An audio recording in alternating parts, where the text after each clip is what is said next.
സാംസ്കാരിക മന്ത്രി സജി ചെറിയാൻ സംസാരിക്കുന്നത്. നടനെന്ന നിലയിൽ, സംവിധായകൻ എന്ന നിലയിൽ, തിരക്കഥാകൃത്ത് എന്ന നിലയിൽ വലിയ സംഭാവനകൾ, എനിക്ക് തോന്നുന്നു ഇത്രയും വ്യത്യസ്ത മുഖങ്ങളിലായി ഇത്രയും വലിയ സംഭാവന നൽകിയ മറ്റൊരു വ്യക്തിത്വം ഉണ്ടാകില്ല.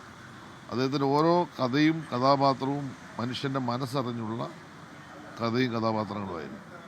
ഒരുപാട് പ്രതികരണങ്ങൾ അദ്ദേഹത്തിൻ്റെ കഥയിലൂടെ സമൂഹത്തിൽ സൃഷ്ടിക്കാൻ കഴിഞ്ഞു എന്നത് വസ്തുതയാണ്. പിന്നെ അദ്ദേഹത്തിൻ്റെ സംവിധാനത്തിൻ്റെ മികവ് അത് ഏത് മനുഷ്യനെയും ഓർമ്മപ്പെടുത്തും. ഒരു 30 വർഷം മുമ്പ് നിർമ്മിച്ച ഒരു സിനിമയിൽ അദ്ദേഹം കഥ എഴുതിയൊരു സിനിമ ഇപ്പോഴും നമുക്ക് കാണുന്നതിനൊരു ആവേശമാണ്. തീർച്ചയായിട്ടും മലയാള സിനിമയ്ക്ക് അദ്ദേഹം നൽകിയ എല്ലാ സംഭാവനയും ഞാൻ ഓർക്കുന്നു, നന്ദി അറിയിക്കുന്നു. വലിയൊരു തീരാ നഷ്ടമാണ് വേർപാടിലുള്ള ദുഃഖം, അനുശോചനം കുടുംബാംഗങ്ങളെ അറിയിക്കുന്നു. അദ്ദേഹം മലയാള സിനിമയ്ക്ക് നൽകിയ എല്ലാ സംഭാവനയും ഒരിക്കൽ കൂടി ഞാൻ സ്മരിക്കുന്നു.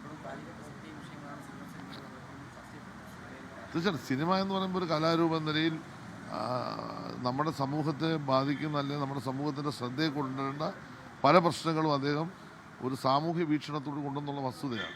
അത് പലപ്പോഴും ചർച്ച ചെയ്യപ്പെടുന്നുണ്ട്. ഇന്നും അത്തരം സിനിമകൾക്ക് വലിയ പ്രാധാന്യമുണ്ട് കേരളത്തിൽ.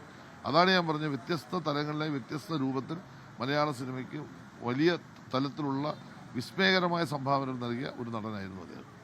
ലോകത്തെവിടെയായാലും ഏത് സമയത്തും 24 വാർത്തകളും ഓഗ്മെന്റഡ് റിയാലിറ്റി പാക്കേജുകളും എക്സ്പ്ലെയിനറുകളും വിശദമായി കാണാൻ ഞങ്ങളുടെ യൂട്യൂബ് ചാനൽ നിങ്ങൾക്ക് സബ്സ്ക്രൈബ് ചെയ്യാം.